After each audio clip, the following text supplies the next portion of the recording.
Hello and welcome to SunSport's latest Celtic Transfer Special. I'm Stewart Fisher, I'm joined by David Friel, and we're here to examine the state of play at Parkhead as we go into what's sure to be a very interesting last week of the transfer window. Now, Celtic finally did sign a striker this week in the form of Tomas Cvancara, who comes in on loan from Borussia Mönchengladbach. He's the second signing of the window after Julian Aurele, right back on loan from Bournemouth. Now, Martin O'Neill's been quite quick to kind of downplay expectation on this lad, saying he's not going to solve Celtic's striking problems overnight. What do you make of the signing, David? Well, first of all, terrific pronunciation there, Stuart. I like that.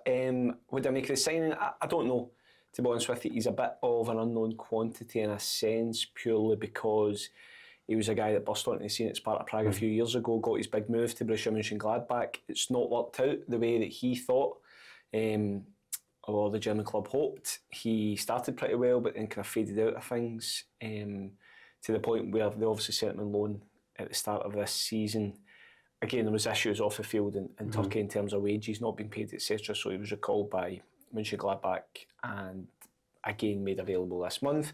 I think looking at his profile, tall forward, is he an out-and-out number 9? I'm not so sure. He can play there. He can play off a side. He can play as a number 10. I think he's going to boost Celtic's attacking options. Yeah. And Martin O'Neill was pretty keen to play down the expectations around him coming in suddenly and scoring hat-tricks every other week. He did say that it might take a bit of time to settle into things. He's not all the answer to Celtic's problems, but I think just having an extra body at the top end of the pitch with a decent pedigree, he's got 8 caps for the Czech Republic, Czechia. You don't get that if you can't play. So I think he has attributes to be a success, but he's not really played enough recently for everybody to know this is a no-brainer. So he obviously wasn't eligible to play in Bologna the other night. Celtic go over there, get a great result. Kelechi Iheanacho's back in training, but it's a big call to throw him in. Yeah. Does that mean that Cvancara comes straight in for biggest game of the season so far, Hearts on Sunday? I can see the temptation, and you look at the output of David and Maeda against Bologna, you look at the work that Yang had to do, obviously to net kick him off at half time. There was a lot of exertion on those Celtic players. I think Martin O'Neill, what he has to weigh up is Cvancara ready to play, because he's not really played. I think his last game for Antalyaspor was on December the 4th. Right. He has since played, I think, 45 minutes of a friendly for Borussia Mönchengladbach. Now, that's not a lot of football over the last 7 weeks, so I don't think he's going to be, well, he said himself, I'm ready, I'm up to speed. He's not got match fitness. Do you throw him into a game against a very, very organised, resolute, talented Hearts defence, or do you have him as an impact sub? I think Martin O'Neill will be weighing that up. You mentioned Iheanacho. I think if he can come back and stay fit, I think it's a huge boost for Celtic. I still think that he's another striker, but I think having him back would completely elevate the place, because I think he's a really good player. I think he's been so unlucky with injuries.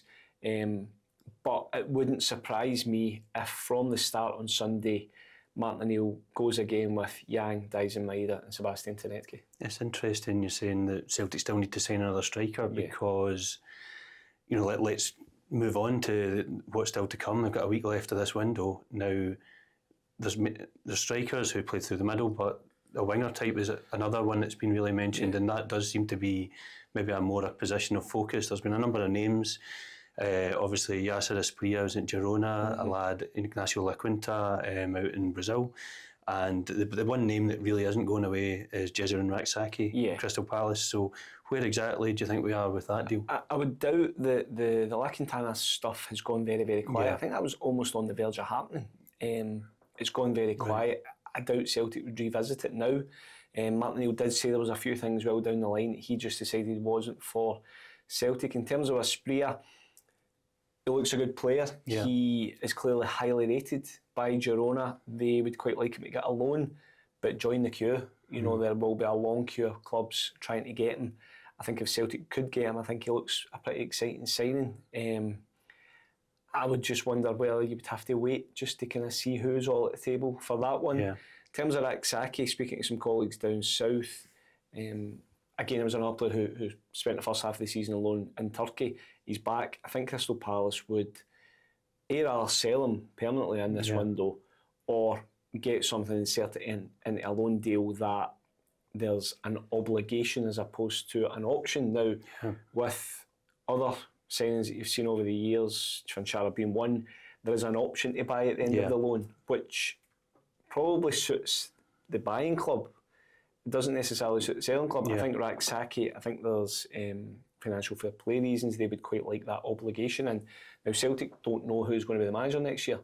So do you sanction a deal like that for a winger? And it would be pretty hefty sum of money, I would think. So I would imagine all of those topics are being discussed just now, but I think it's clear that Celtic could do with someone just to give them another option out in that right flank. I mean, I think on the left, if you look at Tnetke, Yang probably prefers playing there.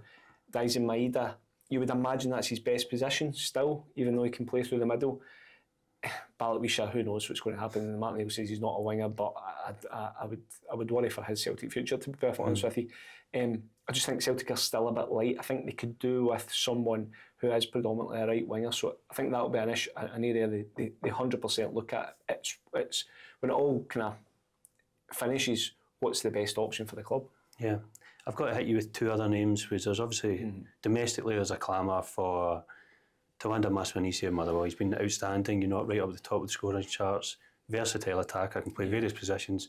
Wasn't too long ago Martin O'Neill and Mark Fotheringham were just happened to be watching a Motherwell match. We've not really had another adequate explanation for that. Then there's Kieran Bowie, who's kind of emerging talent at Hibs.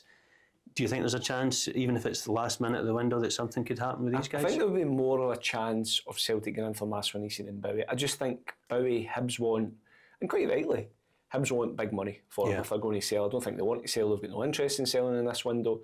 If they're going to do it, it's going to have to be worth a while. I don't think that, again, with the situation that is, I don't think Celtic will be spending £6 million in Kieran Bowie in this window. I think Maswanisi would cost less, but all the noises coming from Motherwell, pretty much since Martin O'Neill walked into Fir Park last Saturday, is that he's not for sale and nobody's for sale. Now, it was funny last weekend because I was covering the game and I spent half the time watching Motherwell Ross County, but the bulk of the time watching Martin O'Neill to see if he was still there and what he, it was a kind of, he wasn't just there by accident, right? I think he wanted to take in a game, but it just so happened that the top goal scorer, or the joint top goal scorer in the league, was playing. I think Maswanisi is a very good player. If I was Celtic, I would try and get him just now because I think come the summer, he'll probably score another 5-10 goals between now and the end of the season. He's already been earmarked as one of the emerging stars at AFCON. That's an accolade that doesn't go unnoticed. I would imagine there'll be a lot of clubs around Europe, around Britain, looking at Tawanda Maswanisi. He's got every chance of finishing as top goal scorer in the country this season. If I was Celtic, I would go for him. But Motherwell, Jens Bertalascu, in his own inimitable way, he deals with it all very well. He was asked about concrete interest and said there's been concrete rumours. And last week he basically made it clear that Motherwell sold Lennon Miller in the summer. They don't have, in his words, any financial stress. He thinks they're on the verge of a special season, whether that means finishing in European places, whether that means going all the way in the Scottish Cup. He wants his best players. I think he's stressed the hierarchy that he wants to keep Tawanda Maswanisi. And if I was Celtic, I'd be trying to get him, but I think Motherwell would be pretty hard to deal with. Okay, I mean, just in terms of maybe a kind of any other business type of question, I mean, maybe the main place to look at is centre-half. Now, they've got 4 centre-halves at the club because Stephen Welsh has been recalled. You've got Dane Murray, you've got Liam Scales, you've got Austin Trusty, obviously Carter Vickers long-term. Can you run with that 4, or do you think? I think Celtic. I think Martin O'Neill wants a centre half in this window. He's already looked at a few. Aurele Amenda was certainly one Celtic inquired about. He's at Frankfurt. They've now changed manager. I think the sporting director's pretty keen to keep him. So I don't know where that leaves that one. You just wonder whether Celtic might get back in again.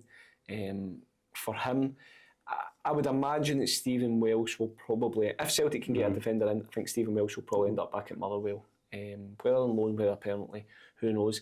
Personally, we spoke about it off camera, I would like to see Dane Murray get a loan move because I think Dane Murray has so much potential, but he has to play games. He's at that age now where he has to go and play games.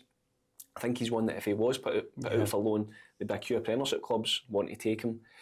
But Celtic need to look after themselves and they make sure they've got at least 4 centre-halves.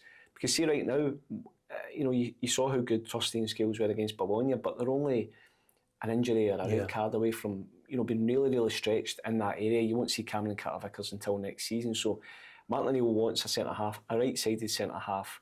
I think he'll push to get one in the last sort of week of the transfer window. And that would probably have a knock-on effect in the sense that Welsh or Murray would imagine go out on loan. I mean, just we've kind of on the topic of outgoings, do you see many other players leaving? I mean, obviously the narrative, the focus has all been we need the players for the title tilt, but is there a possibility that we could see MD leave? I think in certain areas you might look at, and this is the thing as well, I think Celtic, they've got a situation this week in terms of playing restricted as well, so they will know if they're going to have extra commitments in Europe going into late February. I think if they get through the two fixtures would be late February, so I think that has to be weighed up. In terms of kind of natural ones that might go, I think Amenda is almost a certainty to go back. He still has a really good reputation in the J League. He was a pretty prolific goal scorer the season before he came to Celtic, not the actual season he moved. He was in a sort of Japan B squad just before he signed for Celtic. It's not worked out for him. Successive managers, Brendan Rodgers, Wilfred Nancy, Martin O'Neill, just don't pick him. He's not going to make it at Celtic. You can write that one off straight away.